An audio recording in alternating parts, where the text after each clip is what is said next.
जलेबी वाला भूत। एक गांव में हर अमावस की रात को एक भूत जलेबी बेचने निकलता था।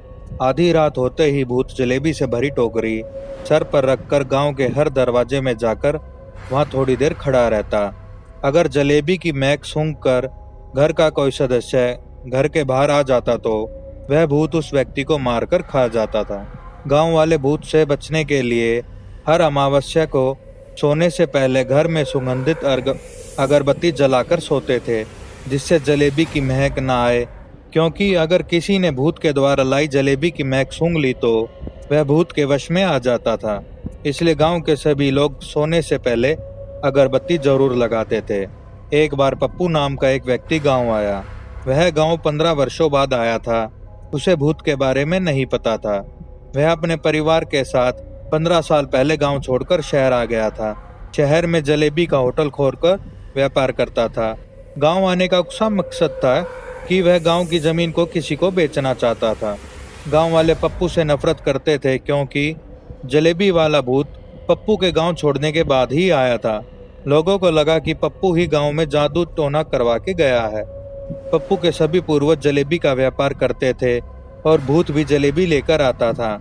इसलिए सबको विश्वास था कि भूत और पप्पू का संबंध है। इसलिए गांव वालों ने पप्पू को भूत के बारे में नहीं बताया था। जिस रात पप्पू गांव आया था उस रात अमावस्या का दिन था। जलेबी वाला भूत सबसे पहले पप्पू के घर ही आया। पप्पू उस समय कोई किताब पढ़ रहा था। तभी उसे जलेबी की महक आई। यह महक बिल्कुल उसके द्वारा बनाई हुई जलेबी की तरह ही थी। इसलिए उसे ताज्जुब हुआ। पप्पू इस महक से परिचित था। जब भी वह जलेबी बनाता तो ऐसी ही महक आती थी। इसलिए उसे भूत की जलेबी की महक से कुछ नहीं हुआ। पर उसे ताज्जुब हुआ कि मेरी तरह ही और कौन जलेबी बनाता है। यह देखने के लिए उसने दरवाजा खोला तो उसके होश उड़ गए। बाहर एक भूत जलेबी लिए खड़ा था। पप्पू के बाहर आते ही भूत उसे लेकर हवा में उड़ गया और पास के जंगल में ले गया।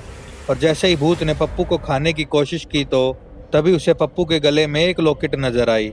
यह लॉकेट भूत ने अपने बेटे को पहनाई थी। तब भूत ने उसका नाम पूछा तो पप्पू जैसे ही अपना नाम बताया तो भूत ने पप्पू को छोड़ दिया और पप्पू को बताया कि मैं तुम्हारा बाप लालू प्रसाद हूँ। 15 वर्ष पहले मुझे गांव के कुछ लोगों ने मार दिया था। इसलिए मैं बदला लेने के लिए हर अमावस्या को गांव से एक आदमी को उठा लेता हूँ।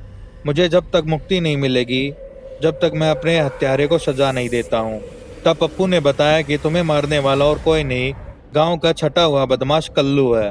भूत की याददाश्त कमजोर हो रही थी, इसलिए उसने पूछा कि कल्लू कौन है। तब पप्पू ने बताया कि राजू काका का सबसे छोटा लड़का।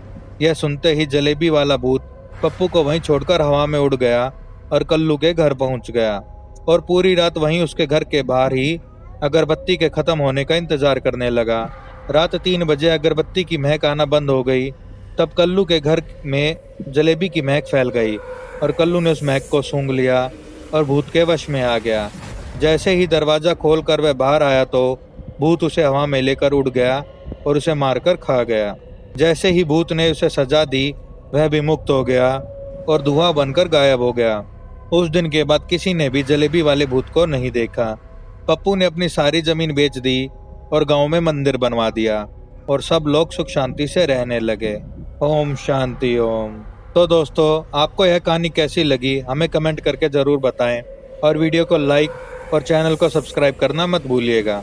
धन्यवाद।